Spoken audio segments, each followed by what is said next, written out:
La noticia del hallazgo de la GoPro apareció primero en un pequeño periódico local de Ibiza, antes de que los grandes medios la recogieran y la historia se volviera viral. Nadie esperaba que esa pequeña cámara, encontrada por un pescador en una cueva marina casi inaccesible, contuviera las últimas imágenes de 5 jóvenes desaparecidos hace exactamente un año en la famosa isla Balear. El caso había captado la atención internacional. 5 amigos españoles, Javier, Carolina, Martín, Lucía y Daniel, habían alquilado una villa alejada del bullicio turístico en la zona norte de la isla.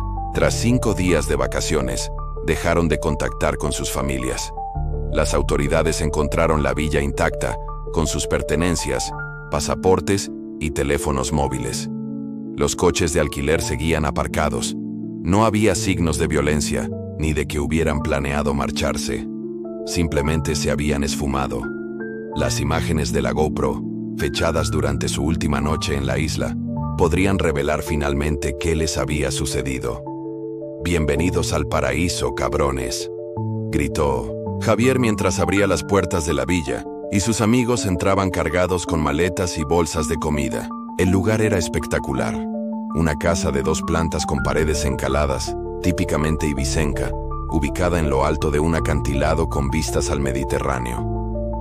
Una piscina de borde infinito parecía fundirse con el azul intenso del mar, y un camino privado descendía hasta una pequeña cala casi secreta.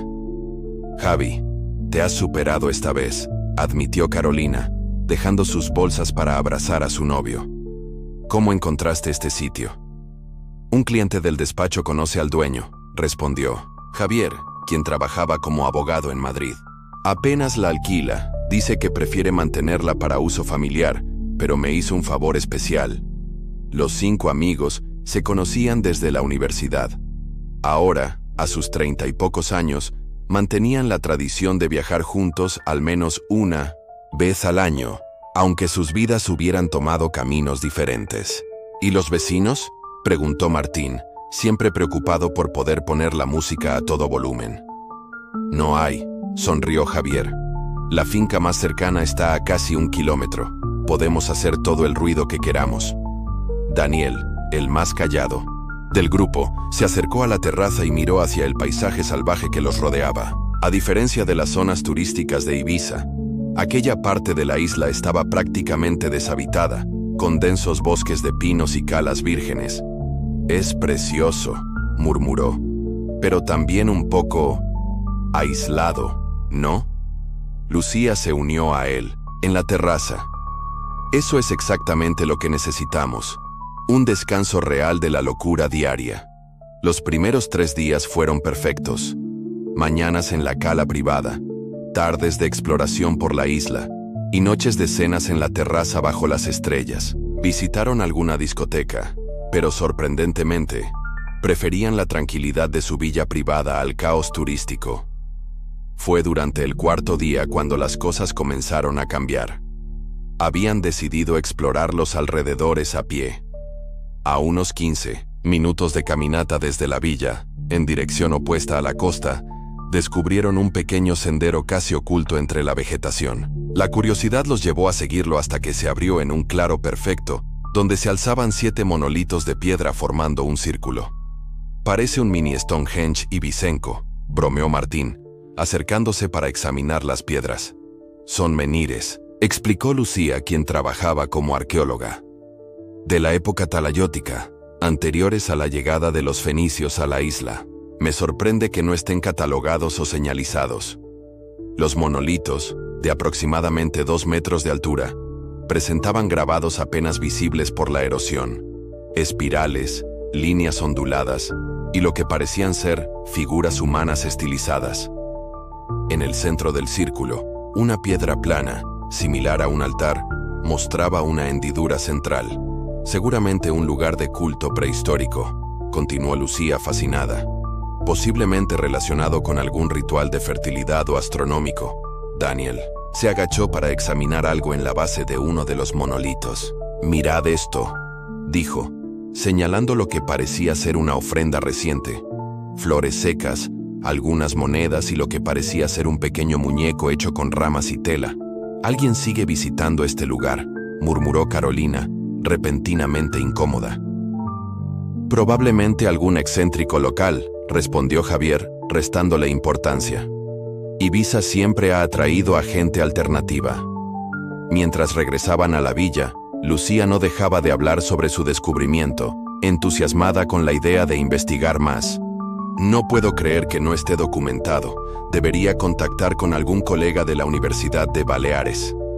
Esa noche, durante la cena, decidieron brindar con hierbas ibicencas, el licor tradicional de la isla. Martín, que había comprado una botella en un mercadillo local, aseguró que el vendedor le había dicho que era una receta especial, elaborada según tradiciones antiguas. «Por nuestro descubrimiento arqueológico», brindó Lucía, alzando su copa. «Y por estar lejos de todo y de todos», añadió Javier. Poco después de la medianoche, mientras conversaban en la terraza bajo un cielo estrellado impresionante, escucharon un sonido extraño que parecía provenir del bosque cercano. Era como un cántico lejano, voces entremezcladas en un idioma incomprensible. «¿Qué demonios es eso?», preguntó Carolina, incorporándose. «Probablemente alguna fiesta en otra villa», sugirió Javier, aunque no sonaba muy convencido. «No hay otras villas cerca, tú mismo lo dijiste», le recordó Daniel. El cántico continuó durante unos minutos, y luego cesó abruptamente. Decidieron no darle mayor importancia, achacándolo al viento o a alguna celebración lejana. Se fueron a dormir, ligeramente inquietos pero demasiado cansados para preocuparse realmente. Fue Martín quien notó algo extraño a la mañana siguiente, durante el desayuno en la terraza. «¿Alguien ha estado en la piscina esta noche?», preguntó señalando hacia el agua cristalina. Los demás negaron con la cabeza, siguiendo su mirada. Flotando en la superficie había lo que parecían ser pequeñas ramas y flores, formando un patrón circular. «Debe haber sido el viento», sugirió Carolina, aunque todos sabían que la noche había sido perfectamente calmada. Daniel se acercó a la piscina y recogió algunas de las flores. «Son exactamente iguales a las que vimos ayer en la ofrenda del círculo de piedras». Un silencio incómodo se apoderó del grupo. Finalmente, Javier habló. «Vamos, no sean paranoicos. Seguramente hay muchas flores así en la zona». Pero la inquietud ya se había instalado entre ellos. Decidieron pasar el día en la playa, lejos de la villa, como si la distancia pudiera alejar también la extraña sensación que comenzaba a envolverlos. Al regresar al atardecer, encontraron la puerta principal abierta de par en par, aunque estaban seguros de haberla cerrado con llave. «Quizás no la cerramos bien», murmuró Javier, pero su voz carecía de convicción. Un rápido recorrido por la casa confirmó que nada faltaba. Todo estaba exactamente como lo habían dejado, excepto por un detalle perturbador. Sobre cada una de sus camas había una pequeña figura hecha con ramas y tela, idéntica a la que habían visto en el círculo de piedras. «Esto ha ido demasiado lejos», dijo Carolina visiblemente alterada. «Alguien ha entrado en la casa. Deberíamos llamar a la policía», sugirió Daniel. Javier dudó. «¿Y qué les vamos a decir? ¿Que encontramos muñecos en nuestras camas? Van a pensar que es una broma o que estamos paranoicos». «Entonces nos vamos», respondió Carolina con firmeza. «Ahora mismo. Es tarde para conseguir otro alojamiento», intervino Lucía. «Y ya hemos pagado la villa completa. Además, si alguien quisiera hacernos daño, ya habría tenido la oportunidad». Tras 1970 una acalorada discusión, acordaron quedarse una noche más y partir a primera hora de la mañana. Para mayor seguridad, revisaron todas las ventanas y puertas, asegurándose de que estuvieran bien cerradas. Esa noche, mientras cenaban en un silencio tenso, Lucía compartió lo que había estado investigando en su teléfono durante el día. Encontrado algunas referencias a cultos antiguos en Ibiza, anteriores incluso a la llegada de los fenicios. Aparentemente, los habitantes originales creían que existían portales entre nuestro mundo y el otro lado, especialmente en lugares marcados con piedras verticales. No es el mejor momento para historias de terror, Lu, intervino Martín nervioso. No es una historia de terror, es arqueología, respondió ella con seriedad. Según las leyendas, realizaban rituales para comunicarse con entidades del otro lado. Lo interesante es que hay registros de desapariciones inexplicables asociadas a estos lugares a lo largo de la historia. ¡Genial! Justo lo que necesitábamos escuchar, murmuró Carolina. Fue entonces cuando las luces se apagaron. Toda la villa quedó sumida en la oscuridad más absoluta. Debe ser un corte de electricidad, dijo Javier, intentando mantener la calma, mientras buscaba la linterna de su teléfono. Pero cuando los 5 iluminaron la estancia con sus dispositivos, descubrieron que no estaban solos. En cada ventana, mirando hacia el interior, había siluetas oscuras, apenas distinguibles como figuras humanas, completamente inmóviles. Carolina fue la primera en gritar. Las siluetas no reaccionaron, simplemente permanecieron allí, observando. Cuando Martín se armó de valor y se acercó a una ventana, la figura desapareció justo antes de que llegara. «Fuera de aquí, ahora mismo», te gritó Javier agarrando las llaves del coche. Los 5 salieron precipitadamente hacia los vehículos aparcados frente a la villa. El motor del primer coche, conducido por Javier con Carolina y Lucía, arrancó sin problemas. Pero el segundo, donde iban a ir Martín y Daniel, no respondía. «Venid con nosotros», gritó Javier desde la ventanilla. Mientras los dos corrían hacia el primer coche, un cántico similar al que habían escuchado la noche anterior comenzó a elevarse desde el bosque cercano, ahora mucho más fuerte y claro. Las sombras empezaron a moverse entre los árboles, decenas de ellas, avanzando hacia la casa. «Rápido», le gritó Carolina. Pero antes de que Martín y Daniel pudieran alcanzar el vehículo, las luces de los faros comenzaron a parpadear y el motor se ahogó. A su alrededor, la oscuridad parecía hacerse más densa, casi palpable. «No se puede encender», exclamó Javier, girando la llave desesperadamente. A través de las ventanillas, vieron cómo las sombras rodeaban el coche, cada vez más cerca. No eran figuras sólidas, sino más bien como huecos en la realidad, siluetas de una negrura imposible que absorbía toda luz. «¡El círculo de piedras!», gritó repentinamente Lucía. «Es donde nos quieren llevar. Todo ha sido para atraernos, allí». En ese instante, una de las sombras atravesó la puerta del coche como si fuera humo y envolvió a Carolina, que solo tuvo tiempo de emitir un grito ahogado antes de desvanecerse junto con la entidad, sin dejar rastro. «Carolina», el grito desesperado de Javier resonó en la noche. Los 4 restantes salieron del coche en pánico, corriendo en diferentes direcciones. Martín activó la GoPro que siempre llevaba consigo, sujetándola a su pecho mientras huía hacia la casa. «Si alguien encuentra esto algún día», jadeó frente a la cámara.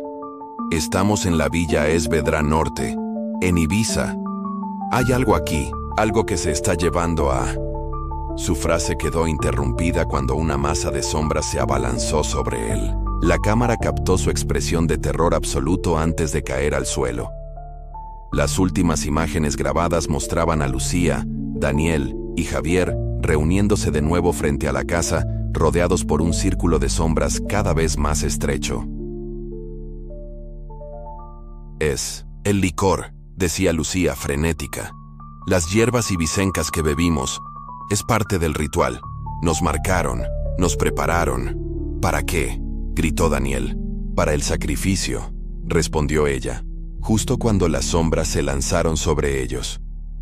La cámara, caída en el suelo, continuó grabando durante unos minutos más. Captó cómo las 3 figuras se retorcían mientras eran envueltas en aquella oscuridad antinatural, sus gritos volviéndose cada vez más débiles hasta desaparecer por completo. Y luego, el silencio total. Las últimas imágenes mostraban a una figura encapuchada recogiendo la cámara. Durante un segundo, la cara abajo, la capucha quedó parcialmente iluminada. Era el rostro arrugado de un anciano con ojos completamente negros. Murmuró algo en un idioma desconocido, y la grabación terminó.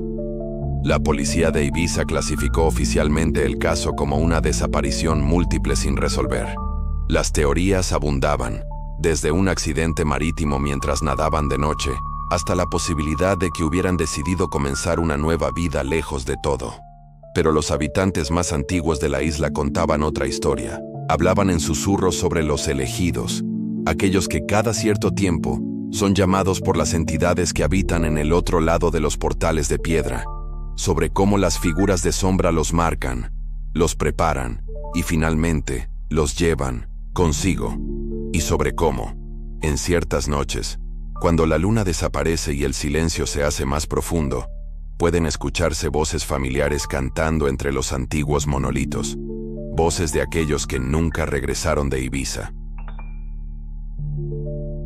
El círculo de piedra sigue allí, esperando, y cada año, más turistas llegan a la Isla Blanca, buscando diversión, libertad y experiencias inolvidables, sin saber que algunos lugares anhelan mucho más que simplemente ser visitados.